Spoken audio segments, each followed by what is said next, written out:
Hi there, my name is John Green, this is Crash Course World History, and today we're going to talk about Alexander the Great, but to do that we're going to begin by talking about ideals of masculinity and heroism and Kim Kardashian and the situation. Mr. Green!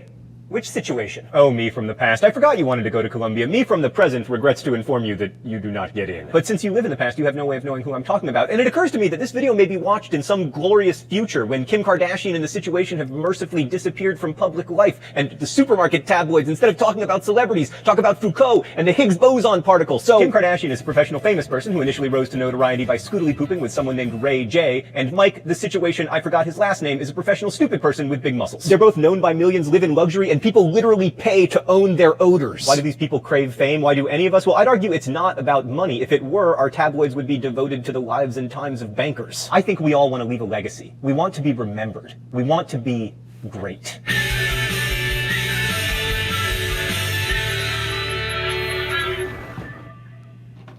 For a long time, history was all about the study of great men, and it was common to call people the great, although these days historians are less likely to do that because they recognize that one man's great is generally another man's terrible. And also the great has some misogynistic implications, like it's almost always men who are called the great. You never hear of Cleopatra the Great or Elizabeth the Great. Sure, there's Catherine the Great of Russia, but for her masculine greatness, she was saddled with the completely untrue rumor that she died trying to scootily poop with a horse. Saddled? Get it? Anybody? Saddled with the rumor? Anyway, they could have soiled Catherine the Great's name just by telling the truth, which is that, like so many other great men and women, she died on the toilet. Get it? Soiled? Toilet? Yes?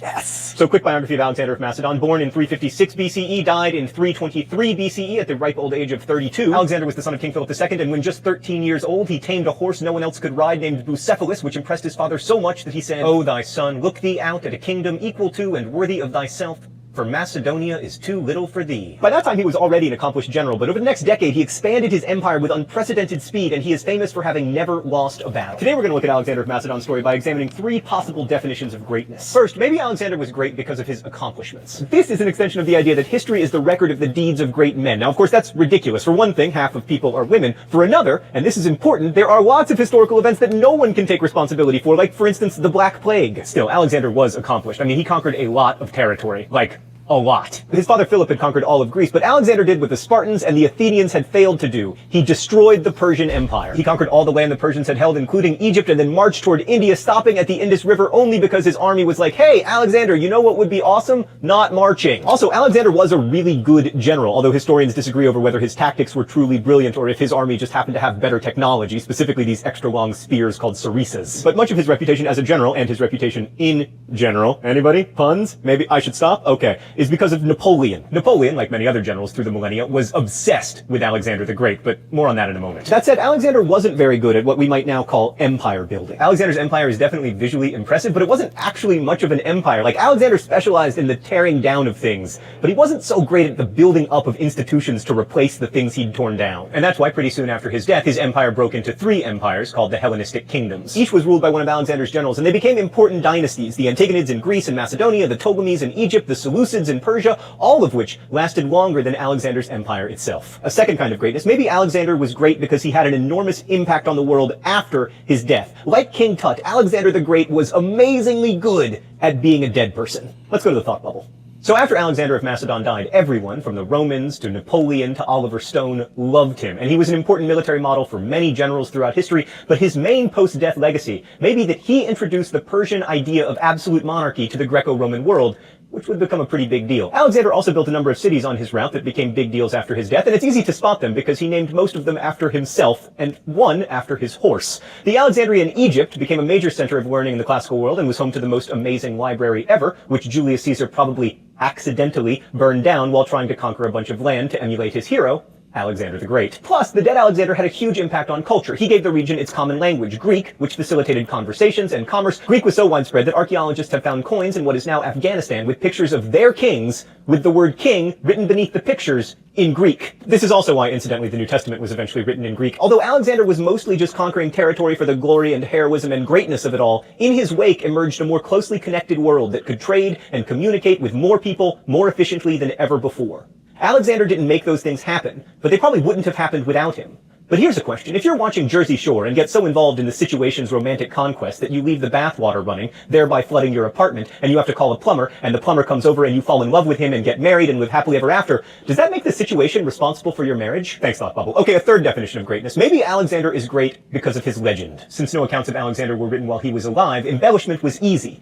And maybe that's where true greatness lies. I mean, the guy died at 32 before he ever had a chance to get old and lose battles. He was tutored by Aristotle, for God's sakes. Then there's Alexander's single-minded, obsessive, Ahab-esque pursuit of the Persian king Darius, who he chased across modern-day Iraq and Iran for no real reason except that he desperately wanted to kill him. And when Bessus, one of Darius's generals, assassinated him before Alexander had the chance, Alexander chased Bessus around until he could at least kill him. These almost comical pursuits of glory and heroism are accompanied in classical histories by stories of Alexander walking through the desert and it's suddenly raining and these ravens coming to lead him to the army he's supposed to fight, and stories of his hot Persian wife Roxana, who while still a teenager engineered the assassination of many of Alexander's fellow wives. And even in his death, people tried to make Alexander live up to this heroic ideal. Like Plutarch tells us that he died of a fever, but that's no way for a masculine, empire-building, awesome person to die. So rumors persist that he died either of alcohol poisoning or else of assassination-y poisoning. I mean, no great man can die of a fever. Speaking of great men, it's time to strip down for the open letter.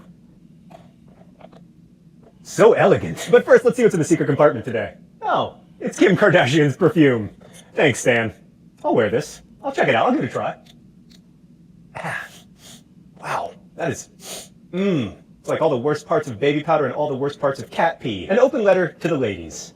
Hello, ladies. You've really been unfairly neglected in Crash Course World History, and also in world history textbooks everywhere. Like, there'll be a whole chapter exploring the exploits of great men, and then at the end there will be one sentence that's like, also, women were doing stuff at the time, and it was important, but we don't really know what it was. So back to Alexander the Great. History has been very good at marginalizing and demeaning women, and we're going to fight against that as we move forward in the story of human civilization. Ladies, I have to go now because my eyes are stinging from the biological weapon known as Kim Kardashian's gold. Seriously, don't wear it. Best wishes, John Green. So in Alexander the Great, we have a story of a man who united the world while riding a magical horse only he could tame across deserts where it magically rained for him so that he could chase down his mortal enemy and then leave in his wake a more enlightened world and a gorgeous, murderous wife. But of course, it's not just Assassin's Creed and Call of Duty that celebrate the idea that ennobled violence can lead to a better world. And that takes us to my opinion of how Alexander really came to be great. Millennia after his death in 1798, Napoleon invaded Egypt not because he particularly needed to invade Egypt, but because he wanted to do what Alexander had done. And long before Napoleon, the Romans really worshipped Alexander, particularly the Roman general Pompey, aka Pompeius Magnus, aka Pompey the Great. Pompey was so obsessed with Alexander that he literally tried to emulate Alexander's boyishly disheveled hairstyle. In short, Alexander is great because others decided he was great, because they chose to admire and emulate him. Yes, Alexander was a great general. Yes, he conquered a lot of land. The situation is also really good at picking up girls of a certain type. And Kim Kardashian is good at... Stan, what is Kim Kardashian good at?